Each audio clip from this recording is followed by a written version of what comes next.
Good evening, ladies and gentlemen. Good evening, ladies and gentlemen. We'd like to get started with tonight's program. If you wouldn't mind taking your seats, please. Thank you. Good evening, everyone. You're all very welcome. My name is Niamh King. I'm the Vice President for Programs here at the Chicago Council on Global Affairs, and we're just thrilled to be welcoming David Brooks to the Chicago Council tonight. After the program, his latest book will be for sale and signing over here to the left. You can see where the queue is. He'll be over there. The Road to Character, The Humble Journey to an Excellent Life. Tonight's program is on the record, so you may use social media, but please make sure your phones are turned off. Also, we will be live streaming it, and the video will be up online tomorrow if you want to share the content with any of your friends or family. Mention of a few of our upcoming programs. On May 13th, we'll be welcoming David Axelrod for lunch on his new book on American politics. May 20th, we'll welcome Charles Murray. And then on May 27th, we're kicking off our inaugural Chicago Forum on Global Cities with an amazing panel at the Pritzker Pavilion on that Wednesday evening with Ajay Banga, who's the President and CEO of MasterCard, Helen Clark, who's the former Prime Minister of New Zealand, Hank Paulson, and Robert Rubin, moderated by Lionel Barber, the editor of the Financial Times. We have lots of great things going on. I'd encourage you to check out chicagoforum.org, where you can see the agenda and sign up. Council programs are membership supported, and all of you are here anxious to learn about the Road to Character. I would like to suggest that certainly becoming a member of the Chicago Council on Global Affairs will bring you on the road to character. So thank you to all of you already members. If you're not, sign up now. Memberships start at $80. And if you join tonight, you'll get a free copy of David's book. So you can also get that over there. See staff if you're interested. I'll be back up to moderate the Q&A, but now if you would please join me in welcoming to the stage our introducer, who is a board director at the Chicago Council, Francie Comer. Thank you.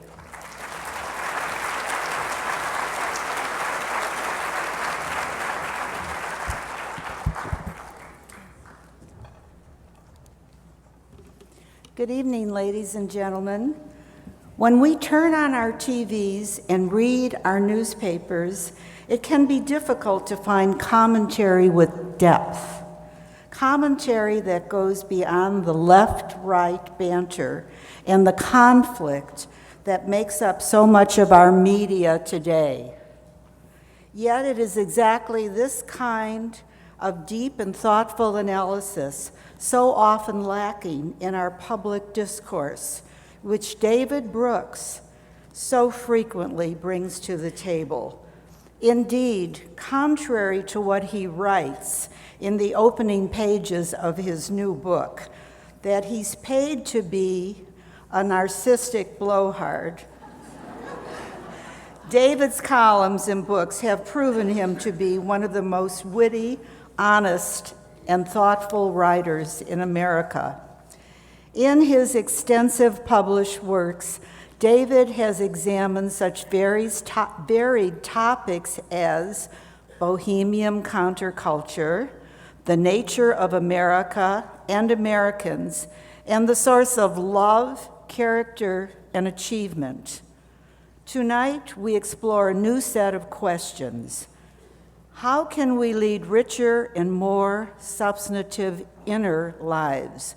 Who are the moral geniuses of history, and what can we learn from them? What are the global sources of depth and character? We are very fortunate this evening to have David Brooks with us to shed light on these important thoughts. Now let me briefly introduce him to you. David Brooks is an op-ed columnist for the New York Times, a commentator on the NewsHour. He has been a senior editor at the Weekly Standard and a contributing editor at Newsweek and the Atlantic Monthly. Importantly, he also has deep Chicago roots as a graduate of the University of Chicago and a former crime reporter for the Chicago Tribune. Ladies and gentlemen, please join me in welcoming David Brooks.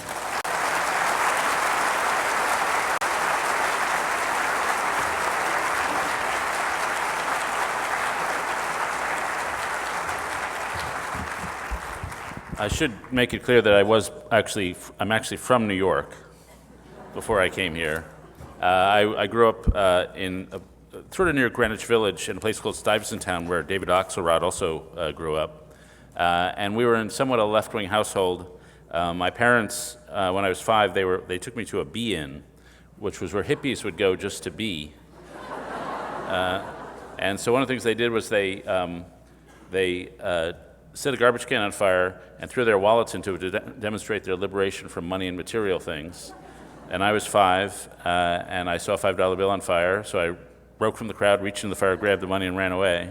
That was sort of my first step over to the right.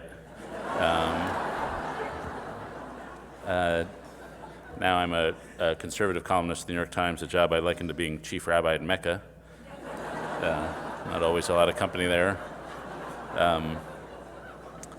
And so I did live in New York for a little while. I went to a school called Grace Church School. I was part of the all-Jewish boys davening choir at Grace. We would sing the hymns, but we wouldn't sing the word Jesus to square it with our religion, so the volume would just drop to nothing, and then it would come back up.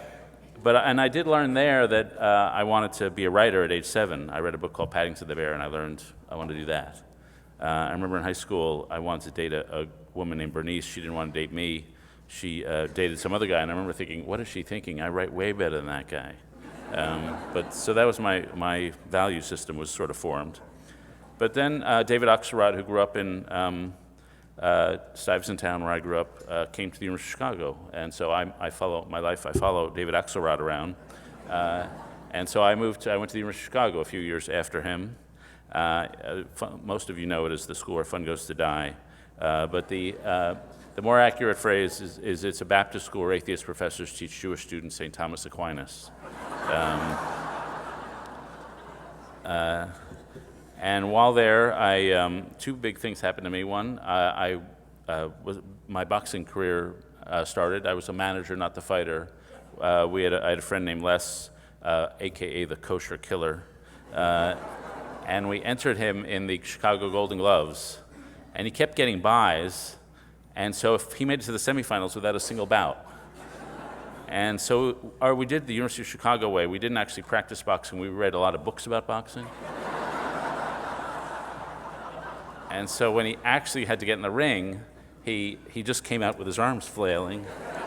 And the other guy, who was an actual boxer, started back. He didn't know what was happening.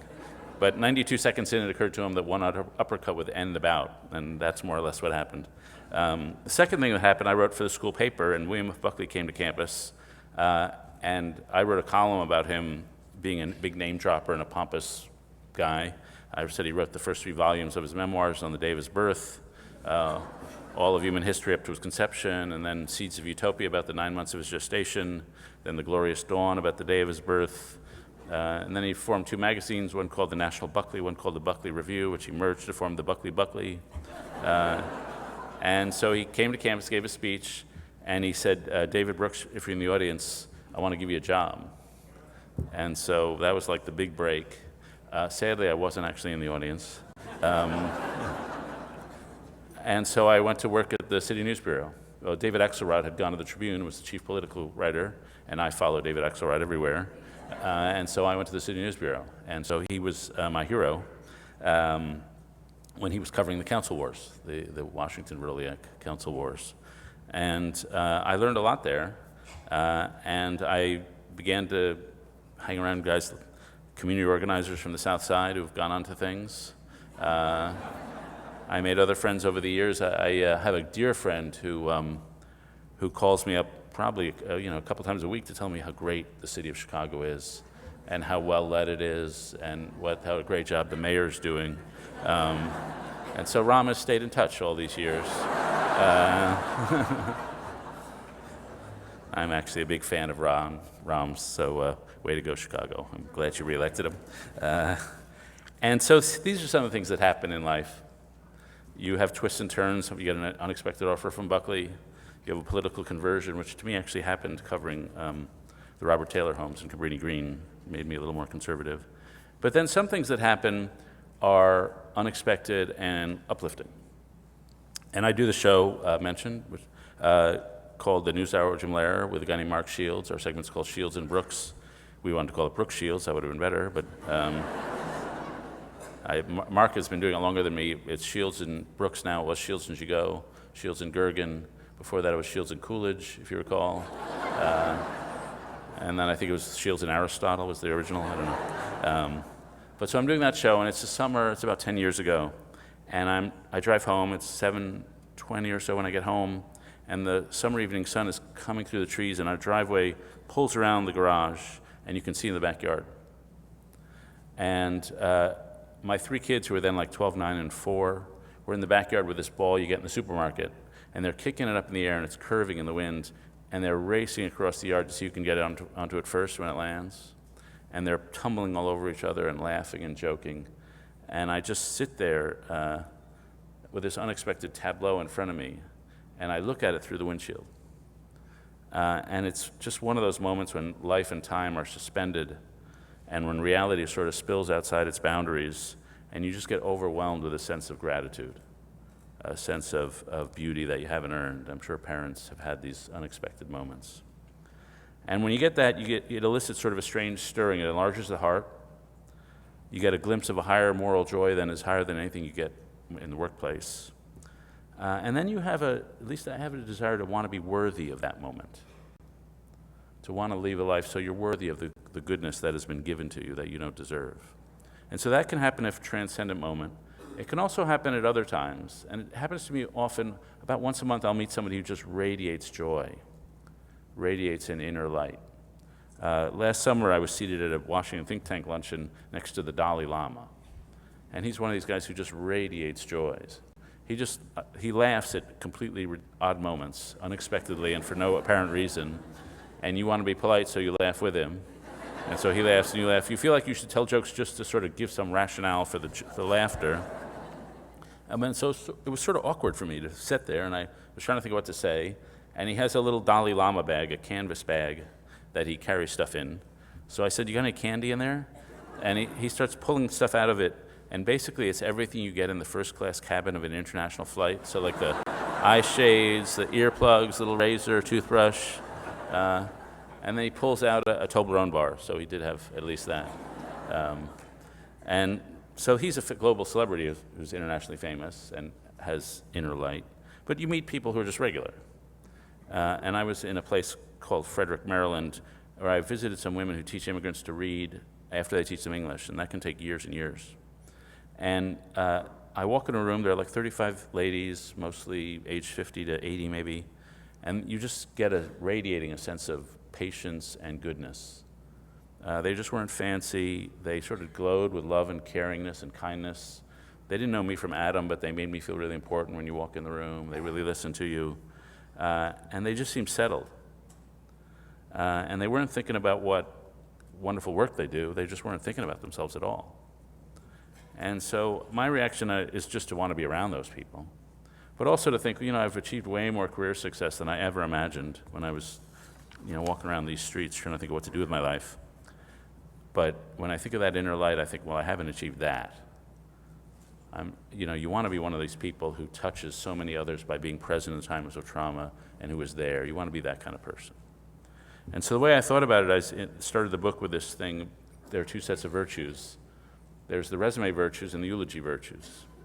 The resume virtues are things you bring to your job, what makes you a good lawyer, journalist, whatever. The eulogy virtues are the things they say about you after you're dead, whether you're kind, brave, honest, courageous, capable of great love. And we all know the eulogy virtues are more important, but a lot of us spend a lot more time on the resume virtues and are a lot more clear about how to build a career than how to build a good character. I just saw a Harvard study where they asked 10,000 junior high school students, do your parents care more about you getting good grades or you being kind? And 80% of the kids said, my parents care more about the grades. And, as a parent, I probably nagged my kids more about grades. And so we have a system that's sort of biased in one direction and imbalanced. And a book that helped me think about this was written by Rabbi Joseph Soloveitchik in 1965 called Lonely Man of Faith. And Soloveitchik argues that each of us has 2 sides of our nature, which he calls Adam 1 and Adam 2. Adam 1 is the resume Adam, the career Adam, who wants to produce, build things, discover things, and there's nothing wrong with that Adam. It's a glorious Adam.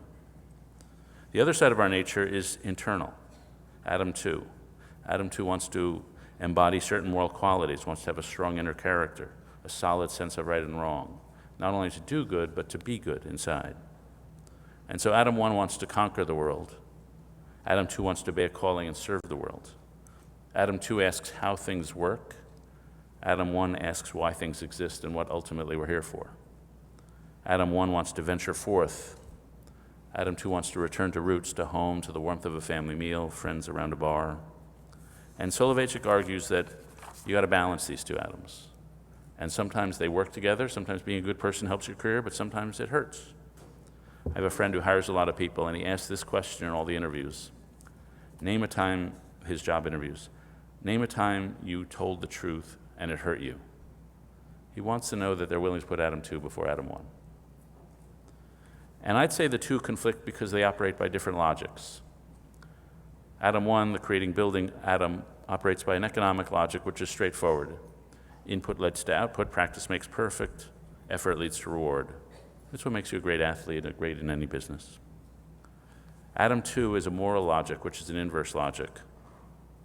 You have to surrender to something outside yourself to gain strength within yourself. You have to give to receive. You have to conquer your desire to get what you crave.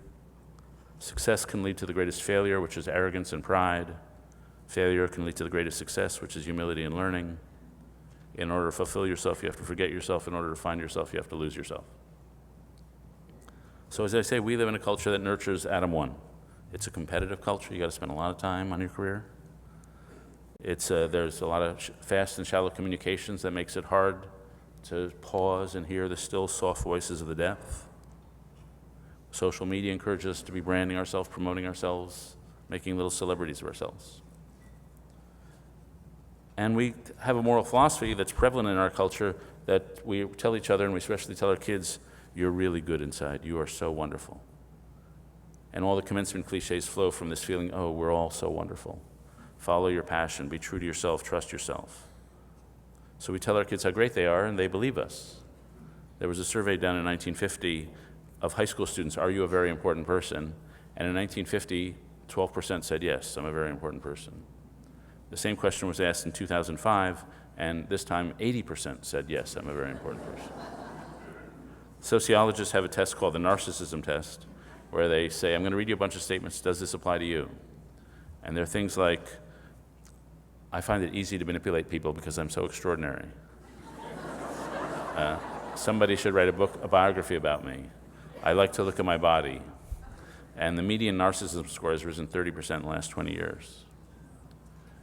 With this has gone an increased desire for fame. At UCLA, they asked college freshmen, what do you want out of life? And for decades, the number one answer was, I'd like to have a meaningful philosophy of life. Now the number one answer, that's sort of ranked now about 15th. The number one answer is I'd like financial security, and then second and third is I'd like to be famous. And so one study of junior high school girls asked them, would you rather be a celebrity's personal assistant, Justin Bieber's personal assistant, or president of Harvard? And of course, by 3-1, they'd rather be Justin Bieber's personal assistant. Though to be fair, I asked the president of Harvard, and she would rather be Justin Bieber's personal assistant. College students were asked, would you like to have a life that has a lot of fame or a life that has a lot of sex? And by 2-1, they chose the fame. And so I go to colleges and I say, I'm on TV twice a week. I write for a prominent newspaper. I'm kind of famous. Go with the sex. It's better.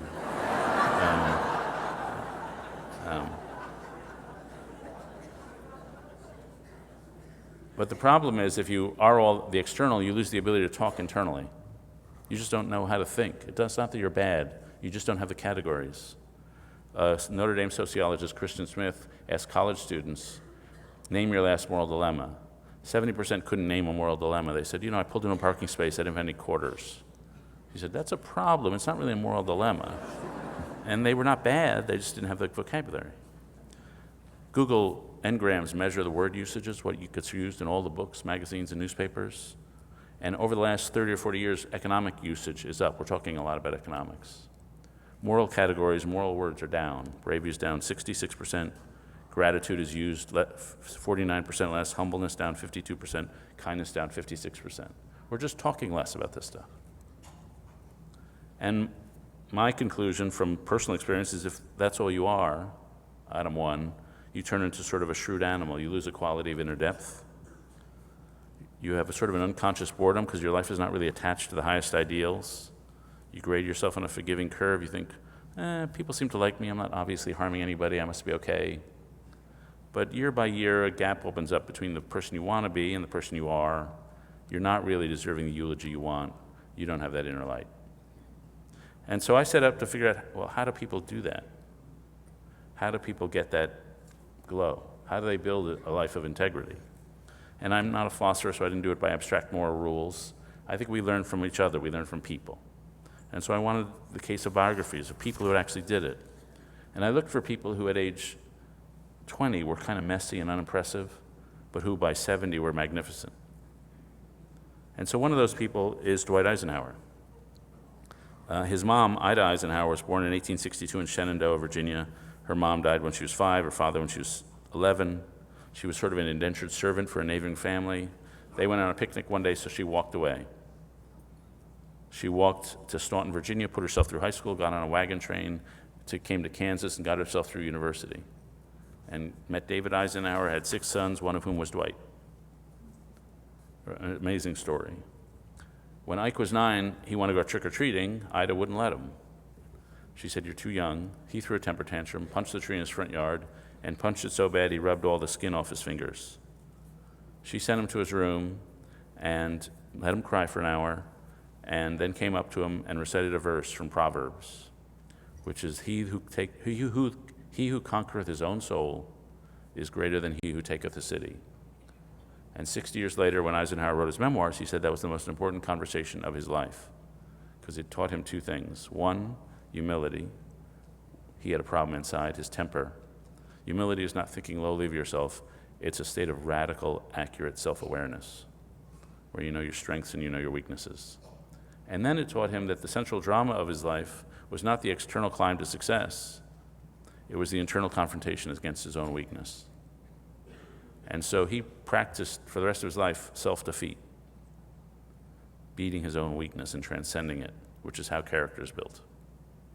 And so we think of him as this garrulous country club guy, but during World War II and during his presidency, he was at night lying awake, insomnia, anxiety attacks, drinking, throat infections, spiking blood pressure. But he knew he couldn't lead from a position of anxiety and hatred. He had to project cheerful confidence. And so he constructed a persona that allowed him to do his job. Some of the gimmicks he tried were sort of weird. He hated people, so he'd write their names on a piece of paper and rip them up and throw them in the garbage cans. So he had a purge. Thomas Merton wrote that souls are like athletes. They need opponents worthy of them if they're to be tried and extended to the full extent of their powers. It takes that kind of moral effort. And so that's one example. The next, quickly, is Samuel Johnson. Johnson was a great essayist, born in 1709 in England, barely survived his birth, handed over to a wet nurse whose milk infected him with tuberculosis, which rendered him blind in one eye and deaf in one ear, got smallpox, left him scarred. They performed surgery on his jaw, which left a gash in his face. They opened his arm to bleed him, and they left it open for 6 years. He soon developed what we think is Tourette's syndrome and OCD. He was physically a mess. He was hard to eat with because he was spewing food all over the place. He went to Oxford, failed out after a year, became a teacher, failed at that. By age 30, he was, as he said, radically wretched. And he went through periods of suffering. Now, suffering most of the time just sucks. But some people take suffering and make it into a moral occasion, and they take advantage of it. And that's what Johnson did.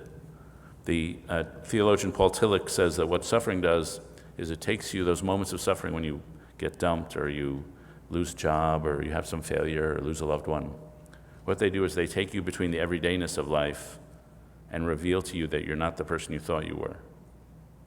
They carve a hole in the basement of what you thought was your soul, and they reveal a cavity below, and they carve a hole in the basement of that and the floor of that, and they reveal a cavity below. So it gave him a sense of knowing himself down to the depths. Then the second thing suffering does is it increases empathy. And he became very empathetic for other people who were suffering, like Franklin Roosevelt after polio. And third, it leads to service, transcendence. I've got friends in DC who lost a kid when he was 6. They didn't say, we had 2 years of grief, we should go party and sort of balance it out. They created a foundation, Hope for Henry, so that his death would be connected to a narrative of redemption. And so Johnson had all that. He walks to London, and he feels, I can't control my mind, I can't control my own body, but I can anchor myself by grounding it in reality. So he just wants to study reality and form a philosophy to understand life, intellectual effort as a way to create constancy and integrity. And so he becomes intellectually so curious. Told that a piece of river in Oxford causes a lot of drownings, he jumps into the river so he can feel what it feels like. Told that if you stick 2 musket balls into a pistol and fire it, the gun will explode, he shoves 7 in and fires it against the wall just to see. He writes about everything that terrifies him and everything that bothers him about himself. Sorrow, envy, sloth, guilt, boredom. He just needs to stare everything right in the face. And he becomes, by middle age, this very solid man. A biographer wrote, "The iron had entered his soul. He approached questions of human conduct in the light of a terrible experience, which enabled him to penetrate into human motives with sureness and understanding." Early in life he was lazy, but by middle life he was capable of great acts of work. It took the French Academy 40 scholars and 50 years to write the first French dictionary. Johnson did the first English dictionary alone with 6 clerks in 8 years. He gave out gifts to friends. He had a friend who got a job as a law professor at Oxford, who unfortunately the guy knew no law. So Johnson said, "I'll write the lectures for you, don't worry, it'll be a present from me to you." He wrote 60 lectures stretching over 1,600 pages for free. He was part of an exclusive social club which had Adam Smith and Edmund Burke and the painter Joshua Reynolds in it. But at home he kept stray people who had nowhere else to go. He always had about 10 or 13 people there. Some a former prostitute, former slave, poor doctor, people who had no money, nowhere else to go, just living with him and crammed into his house because he wanted to help them. When he died, a colleague said, "He has made a chasm which not only nothing can fill up, but which nothing has a tendency to fill up. Johnson is dead, let us go to the next best. There's nobody. No man can be said to put you in mind of Johnson."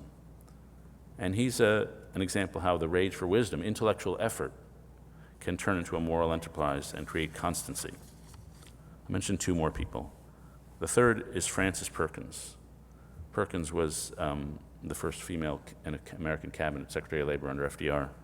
She went to Mount Holyoke, a school that was different from most colleges today. I'm going to read you some of the rules of Mount Holyoke, class of 1902. Freshmen should keep a respectful silence in the presence of sophomores. Freshmen meeting a sophomore on the campus should bow respectfully. So that's a little different. They're teaching deference.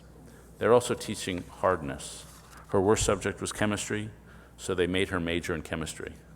They said, if you can tackle your worst subject, you'll be able to handle whatever life throws at you. And they instilled the young women a sense of heroic mission. The slogan was, "Go where no one wants to go, do what no one wants to do." And they send young women in 1902 to Pakistan, to Tibet, to Nepal, to Africa, to China, on solitary service trips. And they lived abroad. Somebody did a census of all the female missionaries abroad, the Americans, I think around 1920, and 25% of them were Holyoke grads. It was just a school that left a mark. Perkins did not go abroad. She came here. She worked as a teacher in Lake Forest. That didn't really work. She found a home at Jane Addams' Hull House here in Chicago, and then sort of floated around looking for something cause to devote her life to, but unfocused. In 1913, she was having tea in Washington Square Park in Lower Manhattan, and she hears a commotion. So she leaves the building, runs down the street, and stumbles across a fire. One of the most famous fires in American history, the Triangle Shirtwaist Factory fire. She sees what she thinks are bundles of clothing being thrown out of the 10th floor window, but it's like 9/11, people are opting to jump to their deaths as opposed to being burned to death. And she sees something like 53 people go over. She sees a guy lifting the seamstresses over the windowsill and dropping them into space. A second, a third, a fourth. There's his girlfriend who he kisses, and then he goes. And that moment is what you might call her call within a call. She sort of knew she was going to be an activist of some sort, but that moment solidified her and purified her ambition. It was no longer about her comfort. It was no longer about her gentility, whether she would be liked. She would work with anybody, compromise in anything to advance the cause of worker safety. She became an instrument in the cause. And it was a moment of purification. She goes up to Albany. She becomes a lobbyist for worker safety rules. but the Tammany Hall politicians are not taking her seriously. So she keeps a folder at home called Notes on the Male Mind. And she writes, well, these guys won't take me seriously because I'm a young woman, but they all want to be loved by their mothers. So she reminds them of their mothers. She dresses like an 80-year-old lady, frumpy gray dress, pearls, tri-corner hat, old stash and hairstyle, gets the nickname Mama Perkins, and passes amazing legislation. Goes to work for Al Smith, goes to work for Roosevelt, Secretary of Labor all 16 years, really one of the central founders of the New Deal, especially Social Security, and leads a life of a long obedience in the same direction, 50 years of work. A little historical accident that's relevant to this crowd and this organization. She, at age 83, she's broke, she needs to work. And so she's teaching at Cornell. And she's lonely, she's living alone in an apartment. And one of the frat houses asks her, do you want to come live with us? And she said she felt as happy as a bride on her wedding day. So she moved in the frat house. They have their parties. She's in the downstairs drinking bourbon as they're partying around her. Her room upstairs is next to the faculty advisor of the frat house, a then young man named Alan Bloom, who would go on to write The Closing of the American Mind. And the president of the frat house, the student president, who would actually become a pallbearer in her funeral, is a guy named Paul Wolfowitz, who became Deputy Secretary of Defense under President Bush. Just a historical paradox there. But she's an example of vocation. And she didn't find, we tell our college students, look for your passion, look for your passion. 80% of students, when they graduate, don't have a passion. She didn't find her calling by looking inside. She looked outside. It wasn't, what do I want from life? It is, what is life asking of me? What are the circumstances asking me to do? Where does the world's deepest need meet my deepest gladness? And so she's an example of vocation and how a vocation is different than a career. The final person I'll mention is George Eliot, the great novelist. She was born at the start of the Victorian era to a woman who was very ill and could not really give her love or care for her, and who died early. Eliot grew up really with a desperate need for love. She needed to be the center of attention as a young girl. In her 20s, she fell in love with every guy she could meet. Tall, short, old, young, married, unmarried. She'd fall for a guy, desperate for attention and affection. He would be sort of interested in her because she was a great conversationalist, and then his wife would kick her out of the house. That was the general pattern. At age 32, she falls for a philosopher named Herbert Spencer, a very great philosopher who's her intellectual equal. And she writes a letter to him which is in part pathetic and in part impressive. The first part of the letter is sad. She's begging him to marry her. Please, please marry me. Don't worry, you won't notice me around the house. I won't cause any trouble. If you don't marry me, I'll die. But then in the end, she says this. I suppose no woman ever before wrote such a letter as this, but I am not ashamed, for I am conscious in the light of reason and true refinement that I am worthy of your respect and tenderness, whatever gross men or vulgar-minded woman might think of me. It's an assertion of her own worthiness. And this is what you might call her agency moment, the moment when she stops needing to be defined by the external praise or blame from others and develops her own internal criteria. And that's the moment when maturity happens. And I think for most people it happens in their early 30s. It doesn't work out with Spencer, but she meets another guy named George Lewis. Lewis is also a writer, but he is legally married. He and his wife have been estranged for many years. His wife actually lives with another guy and has had 3 kids with him. But this Victorian Britain, he is legally married to her. When Eliot falls in love with Lewis, if she chooses to live with Lewis and have an official relationship with him, she will be regarded as an adulteress, and she will be written out of polite society. She will be invited to nobody's home, and her family will cut her off. And so when she falls in love with him, she has to make a choice, Lewis or everybody else. She thinks about it for a week, and she goes for Lewis. She writes, I have counted the cost of the step that I have taken, and am prepared to bear without irritation or bitterness renunciation by all my friends. I am not mistaken in the person to whom I have attached myself. He is worthy of the sacrifice I have incurred, and my only anxiety is that he should be rightly judged. And this worked for her. They had a great relationship until he died about 20 years later.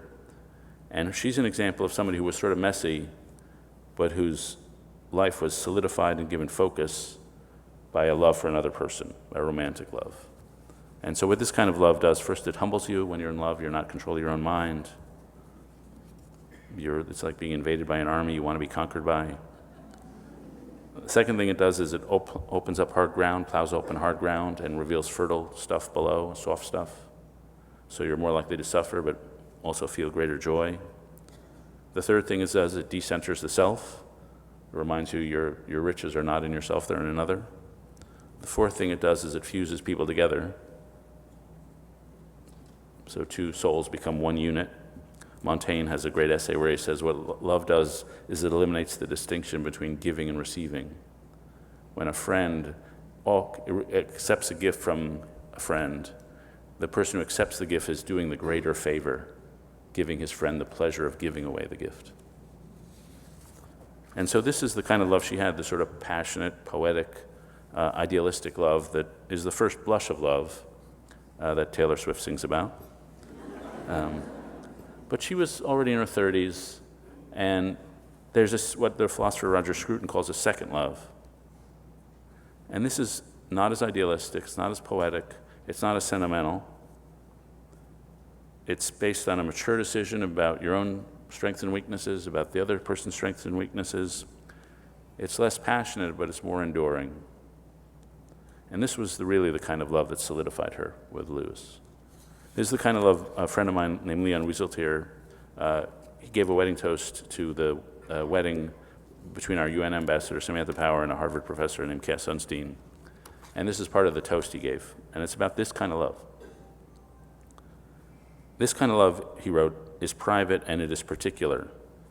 Its object is the specificity of this man and that woman, the distinctiveness of this spirit and that flesh. This love prefers deep to wide and here to there, the grasp to the reach.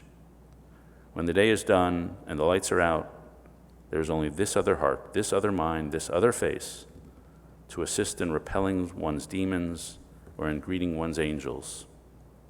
It does not matter who the president is. When one consents to marry, one consents to be truly known, which is an ominous prospect. And so one bets on love to correct for the ordinariness of the impression and to call forth the forgiveness that is invariably required. Marriages are exposures. We may be heroes to our spouses, but we may not be idols. And so Eliot made this choice on this kind of love, and it lasted. About a year into the relationship, Lewis says to her, why don't you try your hand at fiction? Maybe you'll be good at it. And she goes away for a week, writes a short story, and comes back and reads it aloud to him. And pretty soon he's crying because he knows immediately the kind of talent she has. And from that point forth, in some ways, his love was more impressive because he subordinates his career to her superior talent. He becomes her agent, her editor, her publicist. She's very sensitive to criticism, so he gets up early in the morning, reads all the newspapers. If there's an article that mentions her, he cuts them out. And she pays tribute to their relationship in the inscriptions she writes in each novel as it comes out. Adam Bede in 1859, to my dear husband, George Henry Lewis, I give the manuscript of work which should never have been written, but for the happiness which his love has conferred on my life. Felix Holt in 1866, from George Eliot to her dear husband, this 13th year of their united life, in which the deepening sense of her own imperfectness has the consolation of their deepening love. Middlemarch 1872, to my dear husband, George Henry Lewis, in this 19th year of our blessed union. And so these are characters, all of whom started out messy, and they did something, one of the things we would all consider leads to character, whether it's self-defeat, capable of great love, finding a vocation. And when you take them as a whole, there are two things about them. One is they have a different philosophy than is prevalent now. They didn't believe they were wonderful inside. They believed they were divided creatures, both splendidly endowed but also deeply broken. They believed in sin. They believed that the struggle against their own weakness and sin is the central drama of life, not the external climb to success. In this struggle, humility is the greatest virtue. It's awareness. Pride is the greatest vice, it's blindness. Character is built over the confrontation with yourself. No person can achieve self-mastery on his or her own. We all need redemptive assistance from outside. The Victorians thought that character was this iron figure of self-control inside, but nobody's really strong enough to defeat their own temptations or to defeat self-deception. The people who achieve character are able to commit forcefully to things outside. In the realm of the intellect, they have firm convictions about fundamental truths. In the realm of emotions, they're embedded in webs of unconditional love. In the realm of action, they're committed to causes that can't be completed in a single lifetime. And then the second thing they had was this U-shaped pattern, where they dug down into themselves, said, what's my core sin? How does it lead to behavior I'm not proud of? At night, how did I do today? A lot of them kept journals. How did I do today? But then when they had honesty and self-awareness, they went up. They said, who do I admire? Who do I want to surround myself with who will lift me up, who will serve as a model? Who do I want to have discussion groups with where we can talk about these things? And finally, what causes and what larger things outside myself can I powerfully commit myself to? And so character building it's not like this hard, it's hard, but it's not joyless, because they're doing it collectively with others. And they have moments of inner light and gratitude and peace. The final person I'll mention is Augustine. St. Augustine was born in 354 in Africa. And he had a mother named Monica, who was the helicopter mom to beat all helicopter moms. And so she wants to be with him all the time, tell him what to think, what to do, who to befriend, who to marry. She wants to control everything about his life. He needs to get away, so he tells her, he tricks her, and he gets on a boat going to Italy. She's on the shore screaming at him. She gets on the next boat, tracks him down. And so it's a life of conflict. But at the end of that, he has his conversion. He moves from a sort of a shallow, materialistic meritocrat, really, to a deeper person. And she tells him, you finally become the man I wanted you to be. And she's about 56, and she says, well, now that you've done this, my work here is over. I'm ready to go. And 9 days later, she does, in fact, die.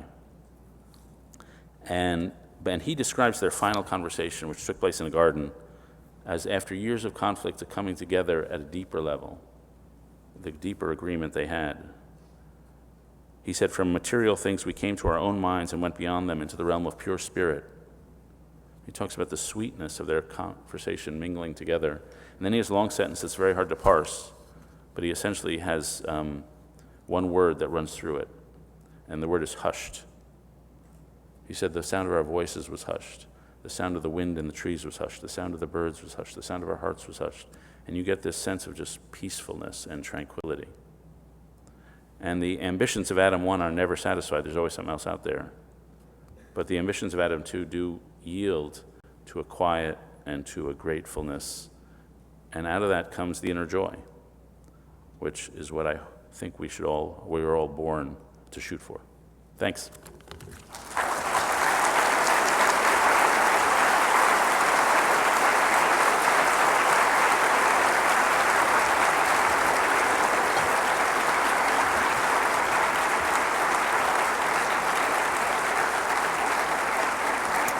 Thank you.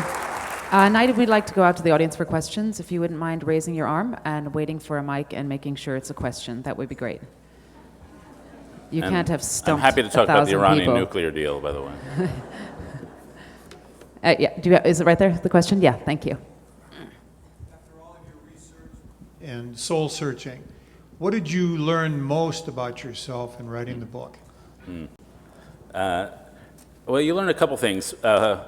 One is, I'll give you the honest answer. That would be a novelty. Well, writing a book and reading a book doesn't get you there. It gives you the roadmap, it gives you examples, it provides a context in which you can get better informed, but you actually do have to live it out. And I would say, so I have not turned into the Dalai Lama, but if there's one thing I think has happened, I think it has had a softening effect. And, the realm of Adam 2 is a spiritual and emotional realm. And I used to be the kind of person who people did not confide in. I was just on the move. And now it happens with much regularity. I don't always know what to say. A woman came up to me and said, I'm a mathematician. Everything in my world makes sense, but my son was driving down the street last year and a car crossed the yellow line, hit him head on, and killed him. How do I make sense of that? And of course, there's no answer to that question. But if you're surrounded by these people, they're in your head and you have some examples of how to be there and you become more aware of the skills of being there in such moments. I ran into a woman who lost a daughter in Afghanistan. Her daughter's name was Anna. And so we were talking about these sorts of things, and she said something I found very useful. She said, people always come up to me and they want to know, should they mention Anna to me? They're afraid they'll remind me of some depressing thing, the death of my daughter. And she said, they have to know that Anna is never not on my mind. She's always on my mind. So you should mention her. And if I feel like talking, I will. If I don't, I will not. But open that door. And so when you get in these realms, there's practical advice. She said there are two sorts of, she said when you're with somebody with trauma, never compare. Don't say, oh, I'm sorry your daughter died. I know how you feel. My pet died a few years ago. Don't do that. Don't try to solve the problem. Honor them, have their own process. She said there are two sorts of people who show up. She said, by the way, a lot of good friends don't show up, and a lot of strangers do show up. It's very unpredictable who's going to show up. But she said there were two sorts of people, builders and firemen. The firemen come for the first week after the trauma. The builders come for the next 6 months. And anyway, so these are the sorts of things I hope I'm getting a little more skilled at as you realize that those activities are probably more important than writing a newspaper column. Next question. Yeah, right in there, please.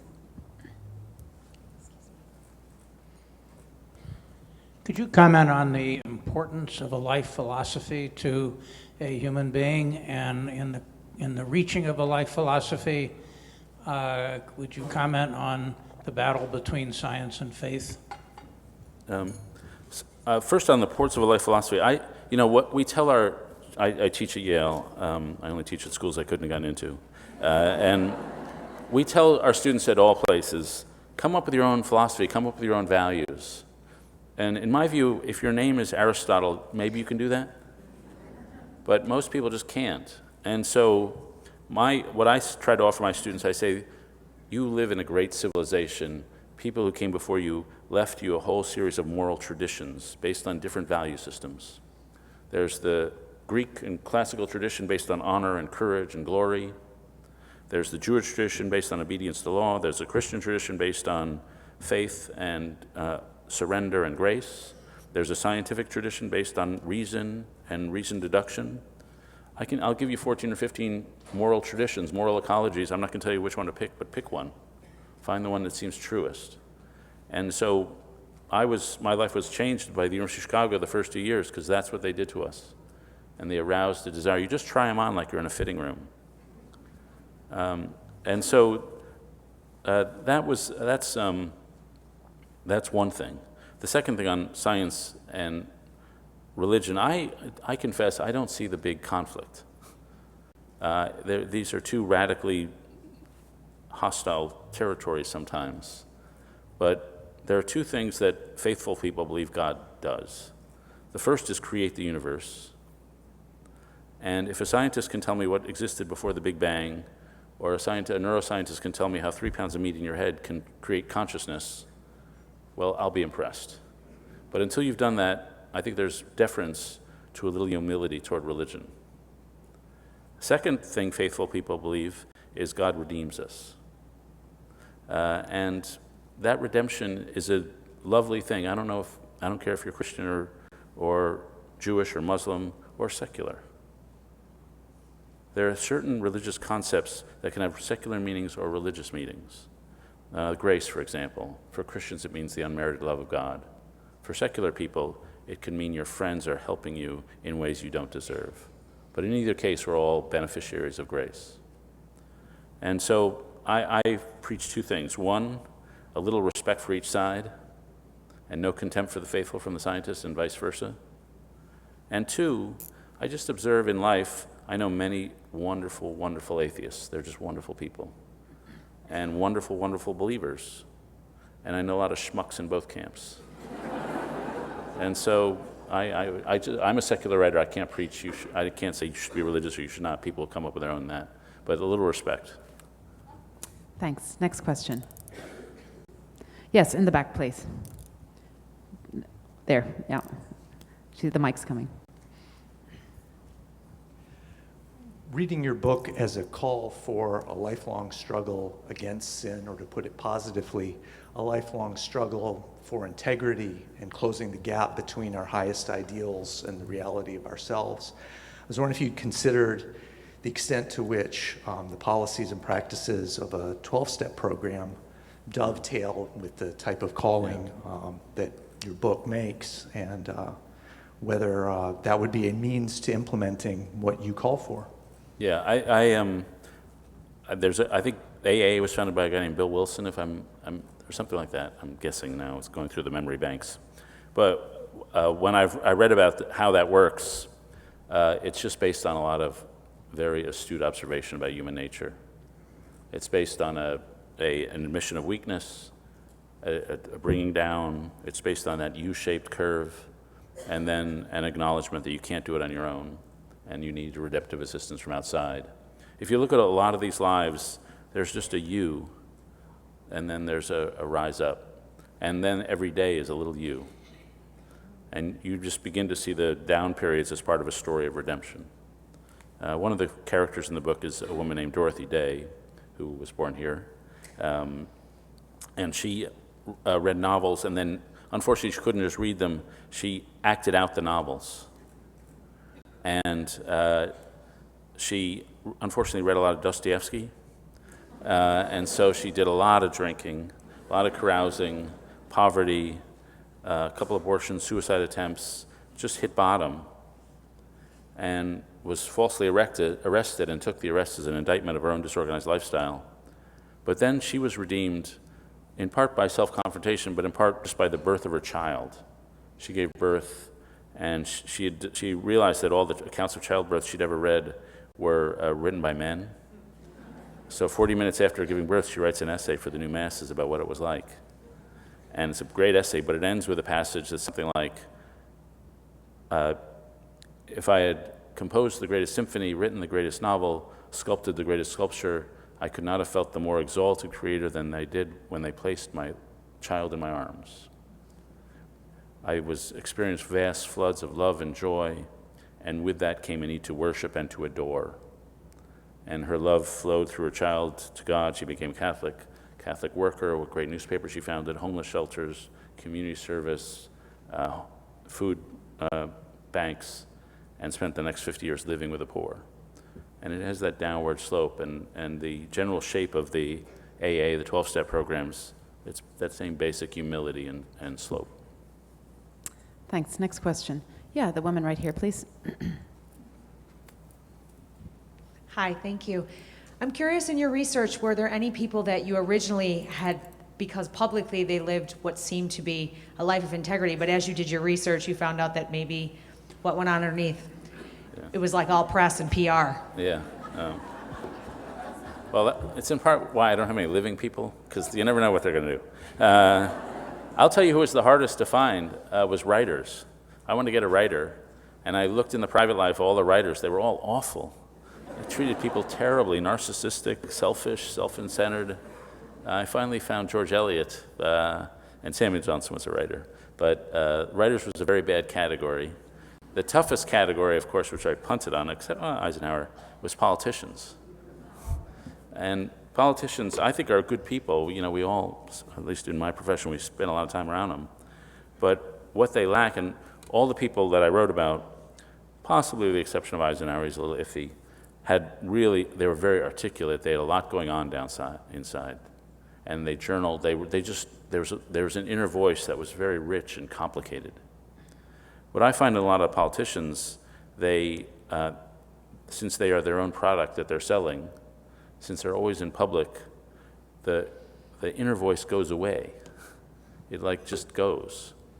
I was mentioning another group, Lincoln had an aide in the Civil War named John Hay. And John Hay was writing press releases about how great the war was going to keep up morale. It's like, we're winning, we're winning. General Meade is probably the most brilliant military genius in American history. Then he's writing in his diary at the same time, we're losing, this is a disaster. General Meade is such an idiot. And so at least he had an inner voice. But I find a lot of the people I cover, after years of it, they believe their own propaganda, and there's a little hollowing out. And so that's a hard category in modern politics. The woman right in front there, too, please. I had a question. You referenced the moment that made you want to write this book with respect to your children, and then you referenced the characters who had moments in their life that moved them towards these greater things. Was there a moment or some other incidents in your life that made you want to use your voice for these kind of positive, inspirational changes in other people's lives? Well, two things. One, I just think I'm a political pundit most of the time, and I wrote about this the other day. I think our culture is over-politicized and under-moralized. That we have too many talk shows on politics and not enough about this kind of stuff. And I don't know why, because when I write columns about politics, the interest is here, and half my columns are still about politics. When I write about something else, the interest is up here, this stuff. And so there's this great pent-up demand. This book is doing way better than any other book I've written, not read.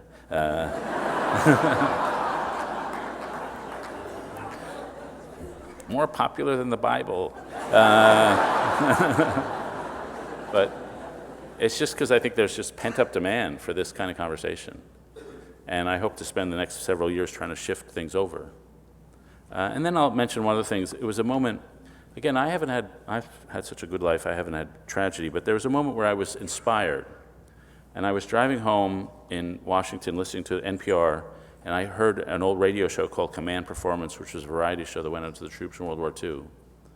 And I heard the broadcast that was out on VJ Day, just live, just hours after the Japanese announced their surrender.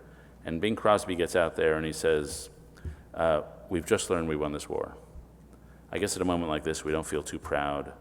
We just feel humble. We're just, glad we got through it. And then Burgess Meredith gets out and reads a passage from Ernie Pyle, the war correspondent, and it says, we won this war because we have brave allies. We have a lot of material abundance. We didn't win it because we're God's chosen people or better than anybody else. We should just try to stay modest and be worthy of the peace. And I was struck by just the beauty of that. Then I write this in the book. I go into TV. I go into my house, turn on the TV, watch a football game. Quarterback throws a pass to a wide receiver, gets tackled after a 2-yard gain, and the defensive player does what all professional athletes do after moments of supreme personal achievement. He does a victory dance in honor of himself. And so it occurred to me I'd seen a bigger self-puffing victory dance after a 2-yard gain than I'd heard after winning World War II. And so that set off questions, what's the moral ecology like? What's happening here? Next question. Right here in the middle, please. She's on your right. So you talk about the rise in the level of narcissism, and you talk about the polls of the kids, and talking about things like being famous. So if we want to fight fire with fire, how do we send our kids on the road to character using social media? I'm not a huge believer. Well, I'll say a couple things. One is just policing certain behaviors. I was on a plane a couple of days ago, and I'm seated next to a girl, a young woman, maybe 17, and it's like a 2-hour flight. And if you know what a Vine is like a little short video that you can make of yourself. And she had on her phone about 50 or 60 short videos of her face making different expressions. And she spent the flight watching different videos of herself. So I said, here, read this. No, I didn't. I didn't say that. So I think there's some restraint about that, like, some stuff is not okay. But I'm not against most of the stuff on social media. I don't think it's particularly harmful. I think having an awareness, and this is a delicate line, of telling your kids, making sure they have belief in themselves, but saying, you're actually not the cat's meow, you have some problems. We all have problems and we all share them. And so giving them examples of characters like this, I think is the right thing. The other thing to be said, and this is a truism, let me see if I can find this. It's so, you can't teach kids, whether you're a parent or a teacher, the words you say have limited effect, but the way you are has a big effect. And so I got an email from a guy named Dave Jolly, who's a veterinarian. I was trying to write in a column how tough it was to communicate morality in the classroom. And he wrote to me, "What a wise person teaches is the smallest part of what they give. The totality of their life, of the way they go about it in the smallest detail, is what gets transmitted. Never forget that. The message is the person, perfected over lifetimes of effort that was set in motion by yet another wise person, hidden from the recipient in the dim mists of time." And so what he's saying is the stuff that comes out of your mouth is the least important part of what you're giving. It's the small things you do that is being copied.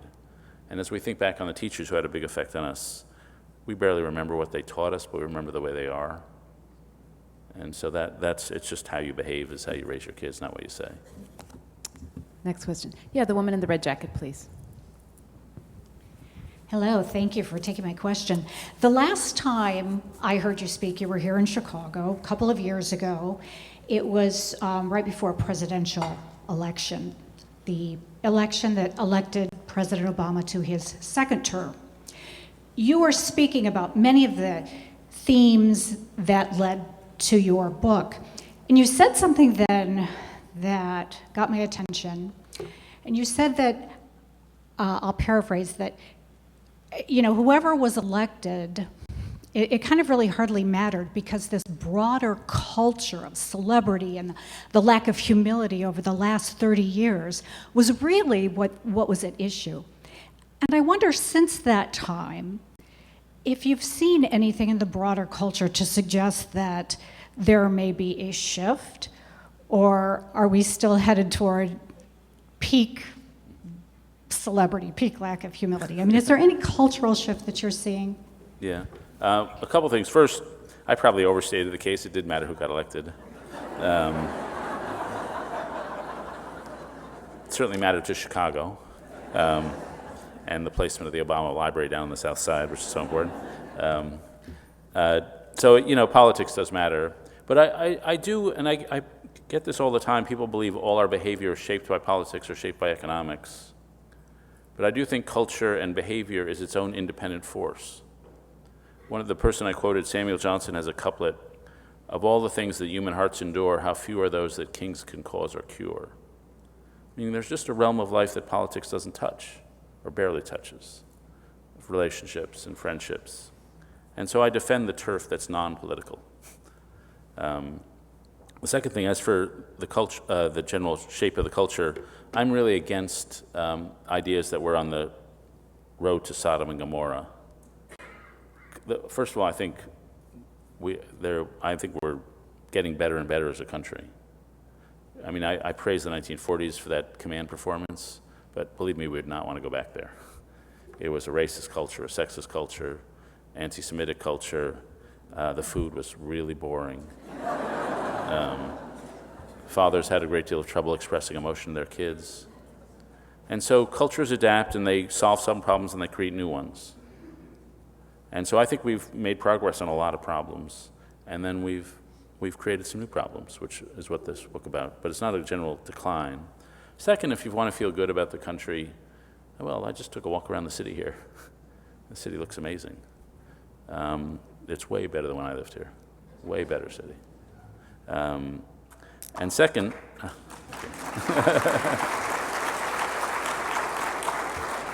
and that's because you re-elected Rahm Emanuel. And secondly, if you want to feel good about the country, look at all the social indicators. They're all moving in the right direction. Crime is down, domestic violence is down, teenage suicide is down, abortion is down, teen pregnancy is down, teenagers are having fewer sex partners, they're starting later. Especially the younger generation, they're a very wholesome and responsible generation because we're such awesome parents. And so we're in a period of social repair. I think the country is actually in amazing shape with the exception of we have a little problem with our political life, which is completely dysfunctional. But if you set aside that, we're doing okay. Next question. Yeah, right up here in the front row, please.